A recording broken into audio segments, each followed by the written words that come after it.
What's going on, New York Giants fans? AGP back at again with another New York Giants video. Thank you guys for always coming back to the Big Blue in the Bronx YouTube channel. Thank you guys to the ones who like, comment, subscribe, even watch the videos. Also, thank you guys for the ones who came out and supported us last night on the Boys in the Big Apple podcast. That was our third episode. We're increasing by views, by the minute, the day, whatever. That's all thanks to you guys. Thank you guys so much. And in making this a much more enjoyable platform for me, Sean, Luca, anyone else involved with the channel. So today we're going to go over, obviously the Giants signed a pass rusher from Washington, Ryan Anderson. He's a second-round pick, but I'll get more into it in about a minute. Also, I'm going to be going through 4 offensive guards who the Giants should probably look at. And I don't know the cap space right now. I'm just going to tell you that right off the bat. I have no idea what the cap space is because nobody's given it a definitive answer. But in terms of that, if they have cap space left, these are 4 offensive guards they should look at. But first, let's go into Ryan Anderson. All right, so we're here with Ryan Anderson, and he was a second-round pick. I don't know what college he came out of, but he was a second-round pick of the Washington football team in 2017. He didn't get much playing time. As you see the snap count, he only got 49% of the snaps in 2019. That was the height of his career. And then back down to 14% in 2020, which basically means that, with the stacked defense they have, Chase Young, Montez Sweat, and all the defensive linemen they have not played him a lot. And it's unfortunate because in 2019, he had a great year. 5 forced fumbles, 9 quarterback hits, 30 tackles. And this is, again, still with some similar pieces on defense. They still had Montez Sweat. They drafted him that year. They had Ryan Kerrigan. If I'm not mistaken, they probably had another linebacker. But still, this defense, it wasn't as good as it was in 2020. But in regards to the defense, there were still some pieces there. So he did well in 2019. His rookie year, it wasn't much. Same thing with 2018, his sophomore year. So I really think that he has some room to bloom if Patrick Graham, A, uses him correctly, and B, if he uses him correctly, he blooms and gets more playing time. Because this is the ideal replacement for Kyler Fackrell. I guess you could sort of compare it to the situation in Green Bay, because in 2018, Fackrell had 10.5 sacks. And then you look at 2019 when they added Zadarius Smith and Preston Smith, and his time on the field really decreased, and he only got 1 sack. And then, he comes to the Giants and produces 4 sacks, which was actually pretty good for the Giants in terms of defense, in terms of pass rush, and he was a really good player on the field. We would probably not see him back, though, with the Anderson signing, with the Ifedi Odenigbo signing. But I really like this signing. I don't think it's bad. He got signed for about $1 million this year. It's a 1-year contract, so we'll see how he plays. But definitely he puts competition in that outside linebacker room with Zimenez and Carter and Coughlin and Cam Brown, all those other guys in there. Nico Lalos as well. I think they categorize him as an outside linebacker as well. So definitely it's going to, heighten the competition in that outside linebacker room come in training camp, come in like mini camp even, come in the preseason if we do have one, hopefully. Pray to God. So, it's going to be interesting, but I really like this addition. I think it's underrated, but we'll see what happens in terms of, Ryan Anderson, the whole outside linebacker room. But another good signing by the Giants, really underrated, depth signing, good signing overall. So next up, it's going to be number 1, number 2, number 3, number 4 in ranks of, the top guards on the market, at least in my opinion, and why I think that the Giants should pursue each and every one of them. So the first one is Try Turner. Try Turner was a draft pick of Dave Gettleman. I believe he was in the 3rd round of the 2014 draft. He's still fairly young. He started his career in 2014. He's 27 years old. He started 89 and 93 games in his career, so that means he appeared in 93 games but started 89 of them. Again, really good. He's had some injury problems over the course of his career. He started 9 games at right guard for the Chargers in 2020. Really didn't do that good. He allowed 1 sack and 19 pressures. The pressures, obviously, I take issue with, not just the sacks. I don't necessarily know how he did in the run game, but what I hear from Chargers fans and different, people across Twitter and the blogs and stuff like that is that he didn't play well. But that's not just, Try Turner alone. The Chargers offensive line for years has been one of the worst in the NFL. Some of those guys just don't produce. Sam Tevi's one of them. It's either lackluster talent or lackluster coaching. And hopefully with the additions of Corey Linsley and Matt Filer And obviously, Brian Bulaga, going back to last year, they do produce on the field and, protect Justin Herbert. The quarterback that I wanted in 2019 before he, opted out and went back to college. But anyway, Turner, he was a solid guard with the Panthers. They traded him to the Chargers in 2020 for Russell Okung. That trade did not work out to any means because Okung didn't, he barely played, I think, in 2020 for the Panthers. And then you look at Try Turner, who only played 9 games and didn't play well in his 9 games. So in terms of what I want, and this is going to go for the rest of the offensive guards as well, in terms of what I want from a guard or, any of the guards coming up, I don't want them to play the full 16 games because I want just a replacement for Kevin Zeitler. Are they going to mock his production? Absolutely not. But in terms of that, I don't necessarily have the fullest of faith in Shane Lemieux to start 16 games. I think that they should bench him a little bit, and I'm not talking, bench him because, he's terrible and whatnot, but, let him relax a little bit. He has some, woes to kind of fix in terms of pass protection. And whether you put Will Hernandez to the left side or you put him to the right side, Try Turner, he's played right guard most of his career. So if Try Turner just starts out the season at right guard or left guard, and then you ease Lemieux or a draft pick or Will Hernandez in there, I think it's a good thing for the Giants. And, if Try Turner is coached up by Pat Flaherty, Ben Wilkerson, and Rob Sale, I really think this could be a signing, worthwhile.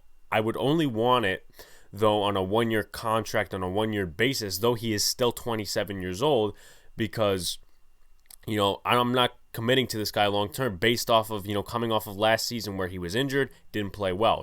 This is not an Adoree Jackson signing, in my opinion, where they're committing to him long term. At least in this situation, I don't think the Giants would do it. So Try Turner is probably my top option so far in terms of being a guard still out there and one that the Giants should pursue. Here comes number 2. All right, so here's my second option in terms of offensive guards. This guy's also played center. His name is Austin Blythe. Spent 2016 a little bit training camp preseason. He was a 6th-round pick of the Indianapolis Colts. I think actually 7th-round pick. But then he went to the Rams and, had a couple of years of his career over in Los Angeles. So I have mixed feelings on him. I don't know if I expressed that already, but I do. He plays with the tone of the O-line, and the issue I do have with that is that sometimes it's good, sometimes it's bad. In 2017 and 2019, the Rams' O-line was not good. 2019 specifically, the year after they lost the Super Bowl, the O-line took a deep fall. John Sullivan was cut. I mean, he didn't play the greatest in the interior in 2018, but they replaced him with Brian Allen, who didn't do good. I think Andrew Whitworth was out for some time. They cut Roger Saffold, or actually they released him, or, actually let him walk in free agency. So there was just regression all over the place. And Austin Blythe didn't play well. He didn't play well. I think it was at the right guard or the left guard spot. He did not play center. And then 2020, obviously, he improved, but it wasn't much improvement, to be honest with you. I mean, he is a good run blocker. Obviously, if you guys look at PFF, they'll show you that he's a good run blocker. It was 73 run blocking grade or whatever. I don't listen to PFF because I think they're biased, and I think a lot of their grades don't make a lot of sense. But anyway, that's for you guys. I'm not going to judge you guys on that. But in terms of how I'm mixed on him, he plays with the tone of the O-line. Obviously, I mentioned 2017, 2019, and 2020. This year, he allowed 4 sacks and 29 pressures. Now, that would be somewhat acceptable if he was a tackle or if he was maybe a guard. But he played center this year. And center, a lot of centers across the league, a lot of good centers, a lot of decent centers. Nick Gates, for example, as much as we like to use him, he didn't even allow a sack this year. Austin Blythe, playing center all 16 games, he allowed 4 sacks and 29 pressures. Now, Goff wasn't struggling in the pocket. He was not, just getting hit like he was in 2019 and, getting pressured like he was in 2019. But Austin Blythe, I mean, those stats just don't look good, at least from the interior. I mean, John Halapio, he gave up 3 to 4 sacks in 2019. That's why the Giants needed an upgrade at center. He wasn't a good run blocker. He was just not good at all. I mean, it's tougher for defensive linemen to get interior pressure and interior sacks. And then when you have Austin Blythe, who gives up 4 sacks on the interior, when it's less easier, that's why when you look at Andrew Thomas, you look at another tackle across the league, 7 sacks, 6 sacks, 5 sacks is okay to give up. as long as they're a sturdy run blocker and they're good in pass protection, but the sacks obviously get them, that's acceptable. But when you're talking about the interior, which for defensive linemen, as I said, is harder to get through, and then Austin Blythe gives up 4 sacks and 29 pressures through the inside, that's not really good. I mean, yes, his run blocking makes up for it, but what the Giants do need is a sturdy pass protector on the inside. Now, if the Giants were to get him, would they move him to center? Probably not, because Nick Gates is a good center. I like where they have him there, and, Jonathan Harrison is the backup center. But in this situation, if the Giants got Austin Blythe, now I don't know if he's going to re-sign with the Rams. I don't know if he's going to sign with another team. I don't have a crystal ball. But in terms of Austin Blythe, he would probably start out the year at left guard or right guard, just like Try Turner would, because I don't think, in my opinion, now they may have different levels of confidence in Will Hernandez and Shane Lemieux and maybe another draft pick they draft like Wyatt Davis or Creed Humphrey or someone like that. But I think definitely it would be smart to have Austin Blythe start out the season as the right guard or the left guard to give some time for Shane Lemieux to fix his woes and pass protection. And at the same time, Blythe, basically the Giants can see what they have in him as a backup center, as a backup guard, see if he's worth keeping around. That's why a 1-year prove-it deal for Austin Blythe would also fit, just like it would Try Turner. So, in terms of Austin Blythe, he's not a great pass protector. He's a good run blocker. Maybe that can change if he gets signed by the Giants. Maybe the O-line coaches coach him up and say, listen, we got to get better at this. But he's definitely versatile at his positions, left guard, right guard, center. So that's definitely, obviously, the profile on Austin Blythe. Here comes number 3. So my next target is Chris Reed. Now, unfortunately, a couple minutes before I made this video in the graphics, John Miller, who was a Buffalo Bill for a time, Bengal, and now he's back as a Panther. He got signed by the Panthers once again to a 1-year contract, I want to say. That was according to another beat reporter. I wanted the Giants to at least look into him because he was a solid guard for a couple of years in Buffalo. Then obviously didn't do good with the Bengals because they're terrible coaches. They're, I'm not going to blame it totally on the coaching staff, but the Bengals are just an organization that's not really good. Poverty franchise, as I always refer them to. So anyway, Chris Reed. Jacksonville Jaguars for the first couple of years, Miami Dolphins, Panthers, and then obviously he's now a free agent. So let's look at his profile that at least wrote down. 28 years old, started 23 of the 47 games he appeared in his career, allowed 1 sack in 2020, which is very good. In 14 games, I don't really have the pressure numbers. I would, but I tried looking everywhere. I couldn't find any pressure numbers, but he allowed only 1 sack in 2020, which is really good. As I say at the bottom, he's a strong pass blocker, but a weak run blocker. So obviously with Saquon Barkley coming back, the Giants do need some run blocking guards. Shane Lemieux, he'll get better and better at run blocking, but pass blocking is his weakness.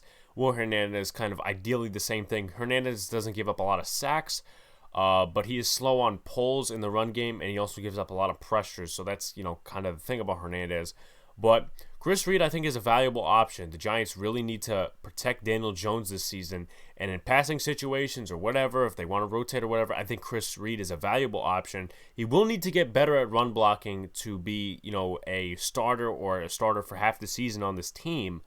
But I do have confidence in the coaching staff that they can do that with someone like Chris Reed.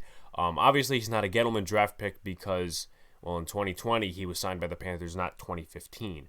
So Chris Reed is my third option. I really don't know much about the guy other than what I listed here, but he seems like a good option at the left guard position, the left right guard position, whatever. If you want to put him in for a couple of games, I'm fine with that until Shane Lemieux fixes his woes. And obviously, I really understand Shane Lemieux playing through it, but Daniel Jones has to have everything perfect this year so we get an answer on whether Daniel Jones is the franchise quarterback or not. So next up is probably my least favorite option. I'm going to be honest with all of you, but I'm going to go through it anyway. Here's option number 4. So my final but least favorite option, at least of the 4, is Forrest Lamp. Why do I have a problem with him? Because he's inconsistent. This year kind of showed it, and I know he's had, limited chances in Los Angeles with the Chargers. I know that their coaching staff isn't necessarily the greatest in terms of the offensive line. The talent surrounding him wasn't the greatest. But you got to, basically man up in those situations. And, it's not easy for an offensive lineman to do that, but that's why Forrest Lamp hasn't been signed yet, at least in my opinion. And I'm not going to continue to trash the guy, but let me go over his profile and stuff. So he's still 27 years old. He was a second-round pick of the Los Angeles Chargers back going to, I believe it was 2017, of course. He's 27.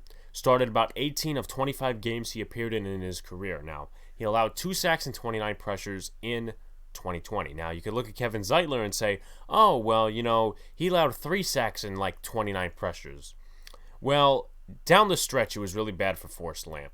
And I read blogs and I did my research. It's not like, I'm coming into this blind-faced.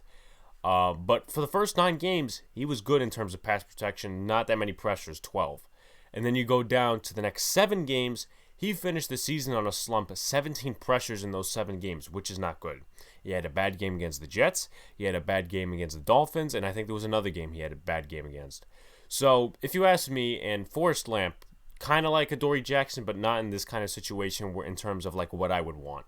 So, I would want Forrest Lamp on a 1-year prove-it deal. I'm not really signing Forrest Lamp, a technical bust of a second-round pick, to this long-term contract. That's, at least in my opinion. You guys do what you want. I know a lot of people actually like this guy. And I'm not going to keep trashing him, but I'm just saying, there's a lot of negatives about this guy. But going forward, I'd rather trust him than a guy like Chad Slade. That's kind of the reason I'm doing this video, because I don't think the Giants can go in this season and, have Chad Slade as their backup guard, as their veteran presence. I don't think that's, fitting. Him replacing Kevin Zeitler as like the veteran guard of that locker room just doesn't make a lot of sense. The production and how many years they've been in the league and just the overall leadership. Will Hernandez is not ready for that yet. Shane Lemieux is coming into his second year and still has a lot of woes to fix. And I'm not saying Forrest Lamp is going to be the leader of this team. I'm not saying he's going to go out and recruit players from the Chargers. That's not what I'm saying. But I would rather have Forrest Lamp or a guy like Chris Reed, just a veteran presence in that locker room and helping out the guys at guard. Because Will Hernandez still has stuff to fix. Same thing with Shane Lemieux to a larger extent. So Forrest Lamp, he'd probably be the last option of the 4 that I picked out for today's video. But, that doesn't mean, ew, Forrest Lamp, get away, don't sign him, whatever, to approve a contract. I would sign him to approve a contract. That's all I would give him, to be honest. But that's pretty much the end of this video. Thank you guys for watching. Thank you guys for subscribing. Thank you guys for always tuning in. I've noticed through my premiered videos and my live streams, again, a lot more viewers. So that's always, thank you guys to the ones who shout me out, share with your friends, whatever. Love the supporters of the channel. So thank you guys. Obviously, as I said, if you guys haven't already, go watch the Adoree Jackson video. That has a big announcement in it regarding this channel. That's why I'm not coming out with a podcast episode today. And you'll see a lot more of my views regarding Adoree Jackson, regarding, the big announcement in that video. So anyway, thank you guys. And I'll see you later. See you next time.